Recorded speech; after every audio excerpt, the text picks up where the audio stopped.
নহয় এতিয়া এইটো আপোনালোক সংবাদ মাধ্যমে কওক যে পাকিস্তানৰ লগত দৰহম মৰহম থকাটো নিবিড় সম্পৰ্ক থকাটো ভাল নে বেয়া সেইটো অসমৰ ৰাইজে ক'ব। এতিয়া মই আৰু কিয় ক'ম, আৰু এগৰাকী বিদেশ মন্ত্ৰী হিচাপে মই আন্তঃৰাষ্ট্ৰীয় ৰাষ্ট্ৰৰ লগত কেনেকুৱা কাৰ সম্পৰ্ক এইটো নকওঁ, কিন্তু মোৰ বিশ্বাস এতিয়াও নহয় যে গৌৰৱ গগৈ পাকিস্তানলৈ গৈছে।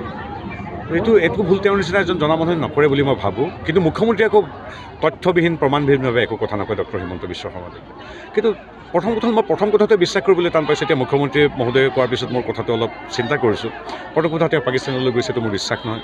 দ্বিতীয় কথা, এদিন নহয় দুদিন নহয় 10-15 দিন আছে, সেইটোতো আচৰিত কথা। তাত তেওঁতো ক্ৰিকেট খেলিবলৈ যোৱা নাই, টেষ্ট মেচ খেলিবলৈ। তাতে তেওঁ টুৰিষ্টো নহয়, তেওঁ ধৰ্মীয় টুৰিজিম কৰিছে। 10-15 হাজাৰ মানুহ যায় এবছৰত 140 কোটি মানুহৰ মাজৰ পৰা, আৰু তেওঁ হয়তো কৈ দিলে হৈ গ'ল যে মই গৈছোঁ, কি হ'ব তাৰ পৰা, বা নাই মই যোৱা নাই।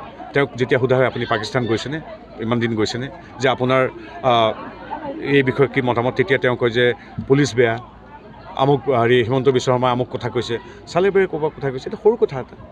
আৰু এইটো কথাটো তৃতীয় যিটো তথ্য দিছে যে তেখেতৰ পৰিবাৰে পাকিস্তানৰ NGOৰ পৰা তেওঁ বেতন ভুগি আছিল, এইবিলাক কিবা বিশ্বাস কৰিবলৈ টান হয়। কাৰণ ইমান সন্মানীয় পৰম শ্ৰদ্ধেয় এগৰাকী প্ৰাক্তন মুখ্যমন্ত্ৰী, এগৰাকী অতি উচ্চ শিক্ষিত ভদ্ৰ সন্তানে এনেকুৱা ভুল কৰিব বুলি মোৰ এতিয়াও বিশ্বাস হোৱা নাই। কিন্তু মই মানিব লাগিব সংবিধানৰ পক্ষত থাকি সদায় তথ্য সমৃদ্ধৰ প্ৰমাণসিদ্ধ কথা কওঁ হিমন্ত বিশ্ব শৰ্মাদেৱৰ কথা।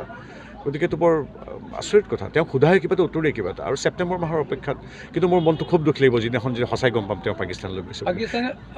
সাংবিধানিকভাৱে আচলতে তেওঁ পাকিস্তান যাব নোৱাৰে নেকি, এনেকুৱা কিবা আছে নেকি? নহয়, পাকিস্তানলৈ আপুনি চাওক, পাকিস্তানলৈ কোন যায় কি যায় আপুনি চাওক।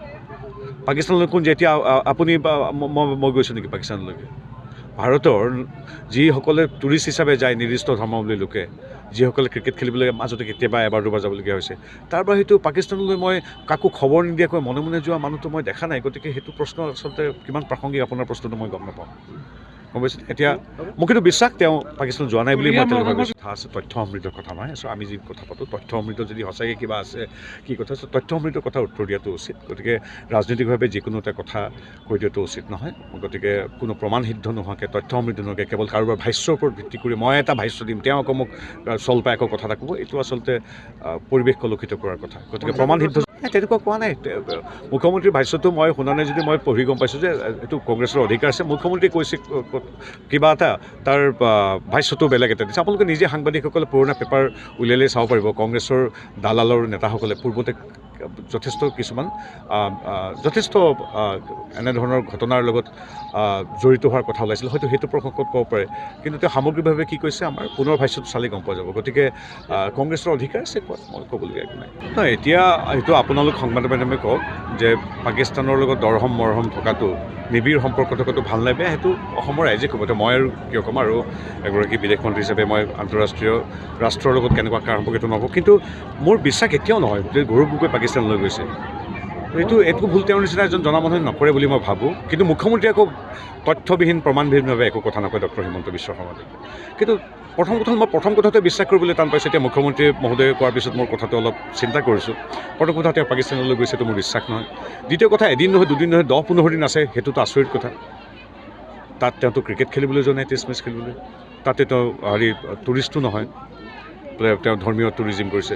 10-15 হাজাৰ মানুহ যায় এবছৰত 140 কোটি মানুহৰ মাজৰ পৰা, আৰু তেওঁ হয়তো কৈ দিলে হৈ গ'ল যে মই গৈছোঁ, কি হ'ব তাৰ পৰা, বা নাই মই যোৱা নাই। তেওঁক যেতিয়া সোধা হয় আপুনি পাকিস্তান গৈছেনে, ইমান দিন গৈছেনে, যে আপোনাৰ এই বিষয়ে কি মতামত, তেতিয়া তেওঁ কয় যে পুলিচ বেয়া, আমুক হিমন্ত বিশ্ব শৰ্মাই আমুক কথা কৈছে, চালিবেৰে ক'ৰবাত কথা কৈছে। এইটো সৰু কথা এটা।